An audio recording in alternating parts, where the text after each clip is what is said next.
राधे राधे दोस्तों आज मैंने करना है अपनी इस बेडरूम की डीप क्लीनिंग। तो हो जाते हैं उसके लिए पहले तैयार। तो पहले मैं बांध लेती हूँ, अपने बालों को अच्छे से टाई कर लेती हूँ, क्योंकि कल ही मैंने वॉश किए थे। तो मैं सोच रही हूँ आज खराब ना हो जाए, तो उनको पहले अच्छे से बांध देती हूँ। और फिर मैं ले लेती हूँ अपने औजार। तो दोस्तों सफाई के लिए ये है मेरे औजार। मैं इससे करूंगी अपने पूरे रूम की क्लीनिंग। ये है कॉलिन, जिससे मैं अच्छे से थोड़ी सी अलमीरा वगैरह को साफ करूंगी। और ये है डस्टर, जिससे मैं अपनी दीवारें वगैरह झाड़ूंगी। तो दोस्तों आपका स्वागत है मेरे इस चैनल पर सिंपल लाइफ मोमेंट्स, जिसमें दिखाती हूँ मैं अपनी लाइफ के छोटे छोटे मोमेंट्स। दोस्तों आप सब कैसे हैं? उम्मीद है आप सब अच्छे होंगे। आज मैं कर रही हूँ अपने दूसरे बेडरूम की डीप क्लीनिंग। एक साथ तो मैं जैसे आपको बताया पूरे घर की क्लीनिंग नहीं हो सकती है, एक एक करके रूम की या ड्राइंग रूम की या बाथरूम की क्लीनिंग की जाए तो वो अच्छे से भी हो जाती है और हमें थकावट भी कम होती है। तो मैं देखिए पूरी वॉल्स, ट्यूब सारी जो ये लगी है फोटोग्राफ सब अच्छे से क्लीन कर रही हूँ। तो ये जो ऊपर फोटोग्राफ लगी है ये मेरे बच्चों की शादी की फ़ोटोग्राफ है, मेरे बेटे और बहू, और उसमें हम सब हैं। बहुत सुंदर ये फ्रेम है, मुझे बहुत अच्छा लगता है, बट थोड़ा सा डेलिकेट सा है।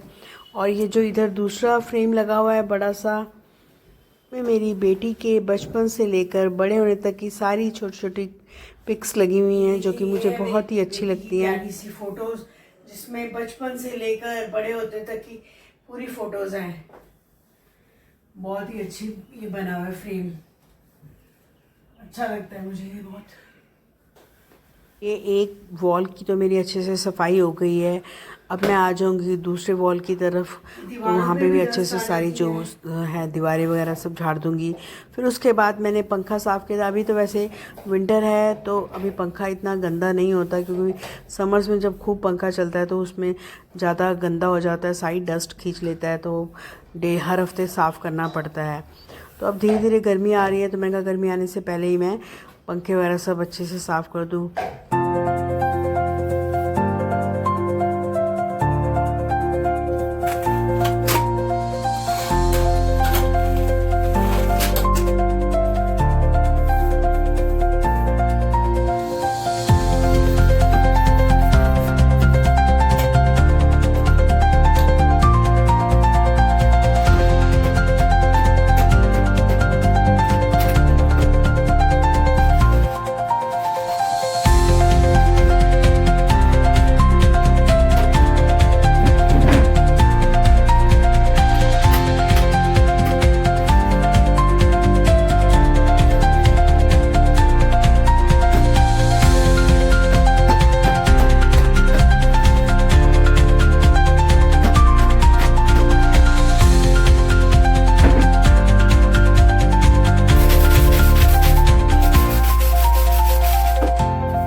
मैं आ गई थी विंडो को साफ़ करने के लिए। पहले मैंने सारी विंडो को, जो ब्रश है मेरे पास, मैंने उसको अच्छे से, उसकी सारी जो जाली थी वो उसको अच्छे से झाड़ा, साफ़ किया, वहाँ से डस्ट निकाली।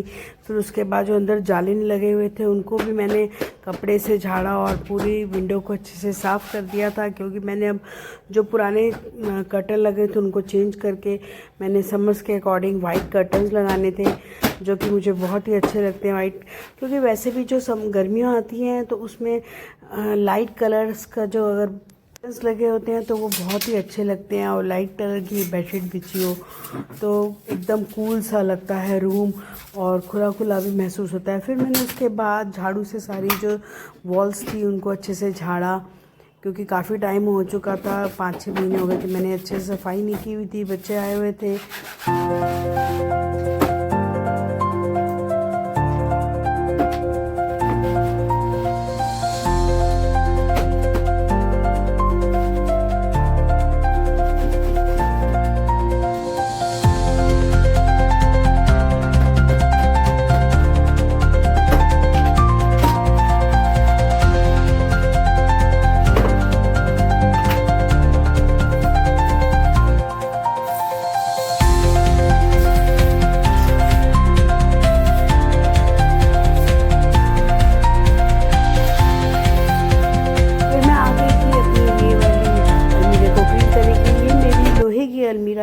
बहुत ही अच्छी बनी हुई है, बहुत बड़ी चौड़ी सी खुली बहुत अलमीरा है।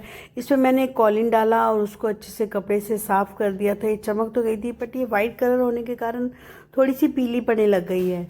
फिर उसके बाद जो हमारे बेड के साथ में जो साइड टेबल रखा हुआ है उसको भी मैंने अच्छे से चारों तरफ से साफ़ कर दिया था। इसके ऊपर एक बहुत ही प्यारा सुंदर सा ये राउंड मैट बिछा हुआ है, बहुत ही मुझे अच्छा लगता है। ये मैंने लोकल मार्केट से लाई थी। अब मेरी सारी रूम की डस्टिंग हो चुकी थी तो मैंने कहा चलो अब मैं बेडशीट बिछा देती हूँ। तो मैं वैसे मेरे ये मैट्रेस के ऊपर एक कवर तो मैंने जिप वाला बिछाया हुआ है, लेकिन फिर भी मैं उसके ऊपर एक अलग से चादर भी बिछा देती हूँ ताकि थोड़ा सा वो और थोड़ा सा सेफ़ रहे। तो मैंने नीचे पुरानी एक बेडशीट बिछा दी, फिर ऊपर ये प्यारी सी जो वाइट बेस की कलरफुल बेडशीट थी इसको मैंने बिछा दिया था, जो कि मुझे बहुत ही सुंदर लगती है। ये बहुत बड़ी बेडशीट है लेकिन होली का फेस्टिवल चल रहा है तो उस पर कलरफुल चीज़ें बहुत ही अच्छी लगती है। तो ऐसे ही मुझे भी ये बेडशीट बहुत ही प्यारी लगती है। बेडशीट बिछाने के बाद मेरा बेड बहुत सुंदर लग रहा था और मेरा रूम भी एकदम खिला खिला सा लग रहा था। मुझे देख के बहुत ही अच्छा लग रहा था। ये देखो, ये मैंने मंगवाए थे मीशो से, ये वाले कर्टन्स। तो आज मैं चेंज करती हूँ। दोस्तों ये वाइट कलर के नेट के कर्टन हैं जो कि मैंने लास्ट ईयर ही मीशो से मंगवाए थे, लेकिन हम लोग चले गए थे बाहर, फिर मैंने लगाए नहीं कि गंदे हो जाएंगे। तो अब समर आ रही है जैसे, तो मैंने कहा चलो ये लगा लेती हूँ। मैंने आज पूरे रूम की अच्छी सफाई किया तो क्यों ना कर्टन को भी चेंज किया जाए। ये कर्टन बहुत ही सुंदर लग रहे थे रूम में लगाने के बाद, और ये साइज़ भी एकदम परफेक्ट आया था। बहुत ही अच्छा है ये कर्टन का जो कपड़ा है का सेट मंगवाया था, यानी कि मेरी इस बड़ी विंडो के लिए 4 कर्टन्स एकदम परफेक्ट लग रहे थे। और इससे हल्की हल्की रोशनी देखिए कैसे अंदर आ रही है, मतलब गर्मियों में जैसे होता है कि हल्की हल्की रोशनी भी अंदर आती रहे और कर्टन भी लगाए रखो, तो सच में बहुत ही प्यारे लग रहे थे। मेरी बेटी आई, उसे देख तो उसको भी बहुत ही अच्छे लगे। गाइस आप देख सकते हो ये पूरी सीलन आ गई है। सीलन आने से ये पूरी ख़राब हो चुकी है, लाइट का भी एक खत ख़राब हो गया। बिल्कुल क्या कर सकते दोस्तों, जैसे हमने देखा है कि मेरी सामने वाली वॉल एकदम ख़राब हो चुकी है, बट अभी टाइम ही नहीं मिल पा रहा कि इसको ठीक कराया जाए। और इसको ठीक कराने के लिए पूरा रूम ही एकदम ख़राब हो जाएगा। मुझे लगता है अभी 2-4 महीने जब गर्मियाँ निकल जाएंगी फिर ही ठीक कराएंगे, क्योंकि अभी गर्मियाँ जैसे से पड़ती है तो कोई भी काम नहीं हो पाता। ये देखिए इधर वाली भी वॉल एकदम ख़राब हो चुकी है। तो दोस्तों ये मेरा रूम एकदम रेडी हो गया था। मैंने यहाँ पे अपने जो फ्लावर्स थे वो भी लगा दिए थे, और ये जो रेड वाले फ्लावर्स है ये भी मैंने मीशो से मंगवाए थे। मेरा हो चुका है रूम रेडी, मतलब 2 मंगवाए थे समर्स के लिए था, और एक ये और ये 2 कैसे आ रही है तो कितना अच्छा लगता है। सामान होता है बहुत ही अच्छा होता है। ये मीशो से लिए थे मैंने, सुंदर लग रहा है ये कर्टन, और इस कर्टन लगाने से मेरा रूम भी बड़ा बड़ा और एकदम सुंदर सा बड़ा सा लग रहा है। और ये हो चुकी है, ये बहुत ही प्यारी कलरफुल सी अच्छी लग रही है बेडशीट। दोस्तों जब घर एकदम साफ़ सुथरा होता है तो किसको नहीं वो चीज़ अच्छी लगती। और ये देखिए फ्लावर्स, एक आर्टिफिशियल है और एक रियल फ्लावर्स है, दोनों का कितना प्यारा लगता है, रेड और ग्रीन का कॉम्बिनेशन। करते करते बच गए हैं 10:15, लेकिन मेरा हो गया है रूम एकदम रेडी फॉर समर्स।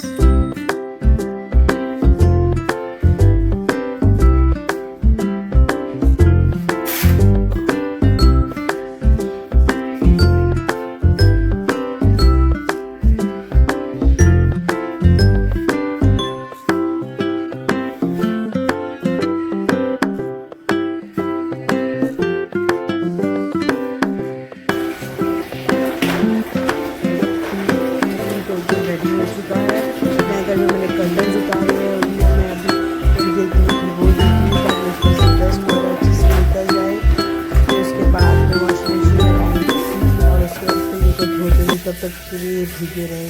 होने के बाद मैं चली गई थी नहाने के लिए। टाइम तो काफ़ी हो चुका था, अभी हमने ब्रेकफास्ट नहीं किया था क्योंकि साफ़ सफाई में ही लगे रह गए थे। इसी काम को बहुत आप शिद्दत से करते हैं तो वो काम बहुत अच्छे से हो जाता है। इसी तरह हमें हर एक काम को बहुत मन लगा के करते रहना चाहिए। तो भिगोने के बाद मैं नहाने चली गई थी, और नहा के आने के बाद मैंने की पूजा। और जल्दी उठ के नहा लेती हूँ और तभी पूजा कर लेती हूँ। लेकिन आज मैं लेट हो गई थी क्योंकि मैंने कहा था मैं अभी नहीं आती, मैंने अच्छे से रूम की साफ़ सफाई करनी है, फिर से डस्ट वगैरह आ जाएगी, तो फिर मैं इसलिए लेट हो गई थी नहाने के लिए और पूजा करने के लिए। जलाया और पूजा की, आरती की, फिर उसके बाद भगवान जी को एक छोटा सा भजन सुनाया, चालीसा पढ़ा, नाम जाप भी किया। नाम जाप करती हूँ तो मुझे बहुत सुकून मिलता है।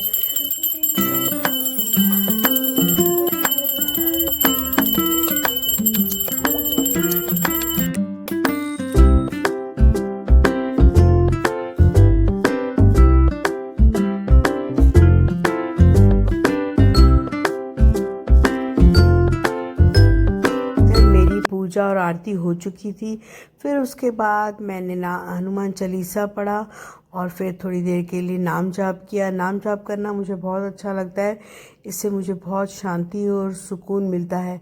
अब मैं आ गई थी रसोई में नाश्ता बनाने के लिए। आज सच्ची बहुत लेट हो गया था और हस्बैंड मेरे ने मेरी बहुत हेल्प करी आज, और उन्होंने बेसन खोल के रख दिया था। ब्रेड पकौड़ा कहते बनाना है, तो ब्रेड पकौड़ा आलू के भर के बनाना था, तो मैंने कहा ऐसे प्लेन आलू तो अच्छे नहीं लगते।